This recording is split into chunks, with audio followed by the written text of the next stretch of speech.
Hello everyone, my name is Clara Sauls, and I will be discussing this week's discussion. First question asked, briefly summarize the 5 modules of evidence-based practice.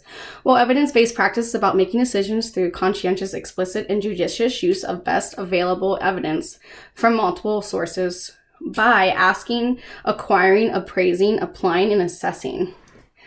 To summarize each of these tasks, I will discuss their definition. When we ask, we're going to translate a practical issue or problem into an answerable question. When we acquire, we're going to systematically search for and retrieve the evidence. When appraising, we're critically judging the trustworthiness and relevance of the evidence. And next, we're going to apply incorporating the evidence into the decision-making process. And 6, we're going to assess and evaluate the outcome of the decision taken to increase the likelihood of a favorable outcome of treatment for a patient through the nursing cycle. How might each model be implanted in practice? Well, everyone has a different opinion or perspective of evidence-based practice. An example can be how a nurse and a respiratory therapist suction endotracheal tubing differently. Obviously, respiratory therapy has more experience with it. Nurses may not have so much so because they have a respiratory therapy team. So that is where we can ask, acquire, appraise, and apply and assess how to suction the endotracheal tubing.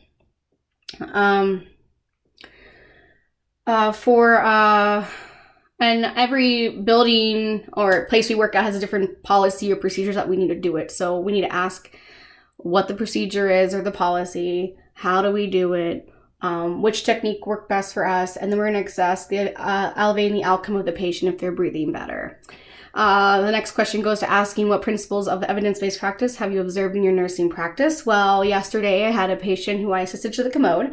I saw her in her medial right butt cheek that she had a red blistering pustule rash. I went ahead and enrolled the RN because I'm an LPN, that's change condition of patient.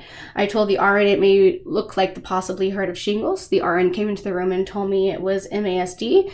And I was like, oh, I did not know MASD had pustules. So I went and researched MASD. I did not find any pustules. So after her judgment and my judgment, I then went to the doctor of my findings. After completing the skin event, I informed the doctor that the patient had a circumference redness inflammation with pustule blistering. The doctor then referred me to get a consult from the infectious disease control doctor. The infection disease control doctor confirmed what I confirmed, which was the possibility of having shingles.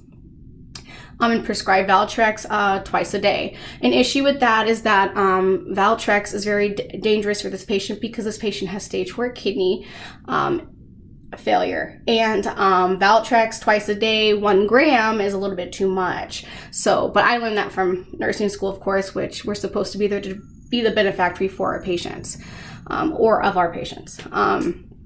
So I went ahead and called the pharmacist, gave the pharmacist the patient's height and weight and the patient's lab. And the pharmacist did recommend it to be once a day. So I went ahead and called the doctor and I questioned his judgment. He got a little flustered with me, but he completely understood the reason why.